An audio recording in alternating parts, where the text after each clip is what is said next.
YouTube, what's going on? And welcome. I got a pretty special unboxing. It's gonna be quick, easy with lots of collectible pieces, some neo-vintage stuff, a lot of special platinum pieces alongside with a couple of really cool gifts that I received that you may want to stick around and see. Let's go.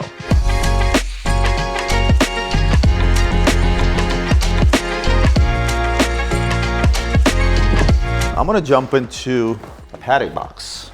Well, first of all, shout out to whoever decided to get rid of the condom thing for Patek, because it's the most annoying thing ever. Now, the cool thing about Aquanauts is, for those that know, it's very low key if you think about it. It's still a sports watch, it's still very versatile, it's extremely comfortable on the wrist, more comfortable than Nautilus, and these have come up in price tremendously. It used to be the least popular Pateks when I started out in the business. Like, nobody cared for Aquanauts. They were just like, meh, right? Nautilus, yes. But you know, when I started out, it was the world of dressier Pateks, right? So anything Patek that's dressy, made out of gold, is more desirable. Hey, these things are still popular. They're still selling. They're still a sporty alternative to the Nautilus. Nautilus still comes in at #1. Aquanaut is going to be at #2. Let's talk about Rolexes. Let's talk about good-looking Rolexes.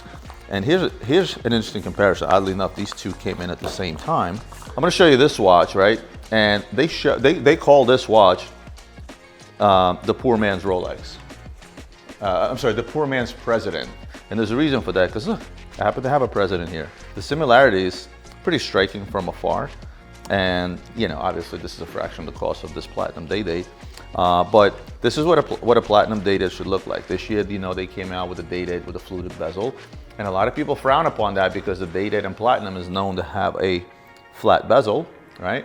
And that's how you know it's actually platinum. Now, you can easily mistake the platinum with the fluted bezel for a white gold version, although they still give you that baby blue dial, so that's unmistakably a platinum day-date, but you can kind of tell why sometimes this is called a poor man's day-date.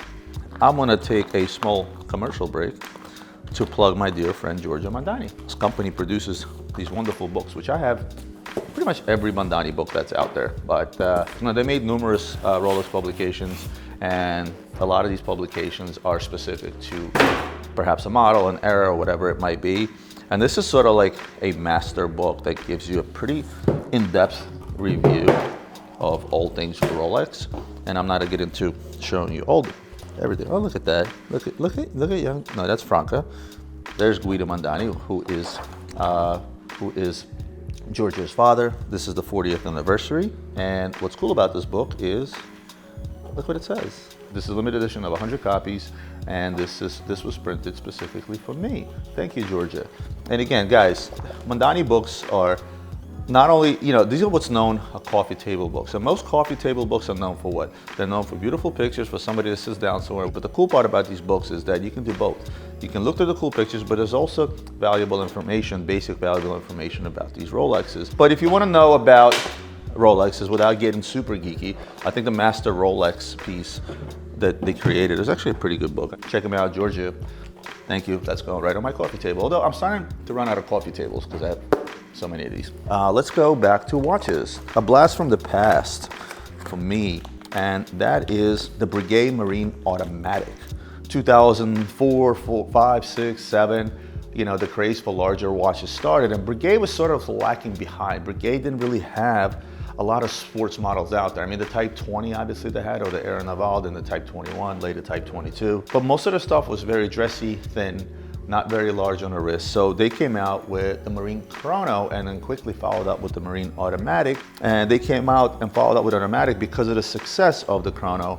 And again, this just brought the price down a little bit. So the Breguet Marine Automatic, I always loved the rubber strap. They basically kept up with the times by looking at guys like Audemars Piguet, rubber straps, size, and everything that goes in between. I think that was their way. I wouldn't necessarily say to gain a new consumer, although they did, but this is also a way to keep their existing consumers. So guys that were very much into Breguet and that wanted bigger watches, they had no choice but to wander outside of the Breguet brand. So now this was one of the options that they gave them. And this came in numerous variations. Came in yellow gold, it actually came in stainless steel with a blue dial, and the Chrono came in rose, yellow, with bracelet, with rubber strap, etc., etc. Now, you want to talk about contrast from big to small. So here's my behemoth of a Pernell, which actually sits very comfortably on the wrist, to Something I would also consider wearing, and that is one of the original Blancpain tourbillons. I talked to you guys about watches from the 80s and early 90s era, from Breguet, from Daniel Roth, as well as Blancpain. Well, this is one of those Blancpains. This is one of those tourbillons. This is the model 23, one of the earliest tourbillons that Blancpain makes. Me personally, people always ask me, well, do you like this? I like all watches. I will just as easy and quickly wear something like this, which you barely feel on your wrist and is small and dinky and tiny, and then I'll go to something like this, and I honestly do not care because I like all watches. My favorite era of watches is probably going to be that 2000, those early 2000s through leading all the way out to the crisis, because during the craze of the big watch boom, big Panerais, big Audemars Piguets, and I'm a big AP fan, and you know, AP was a front runner with that stuff alongside with Panerai actually, and that's probably going to be my favorite era. I guess we're getting into that neo-vintage era now, because I'm kind of neo-vintage myself at this point. Speaking of oldies but goodies, I want to talk about the 𝗙𝗮𝗃 Cabaret line. Going backwards a little bit, looking at brands that are on the come up, what do you look for? You look for things that they made least of. Now, the Cabaret line was one of the flagship lines that started off 𝗙𝗮𝗃. I'll wait. I'll wait. You know what? Hold on a second.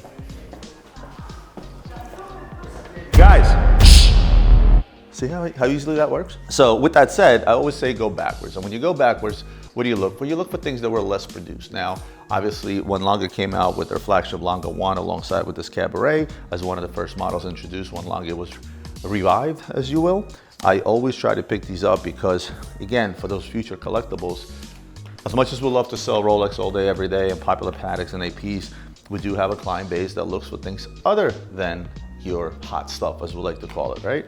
So this is one of those pieces. And speaking of rare 𝗙𝗮𝗃s, I've always told you, like, people ask me, what's the one watch if I want to step it up with it from 𝗙𝗮𝗃 to actually, you know, put in my collection? A must-have is obviously the Zeitwerk.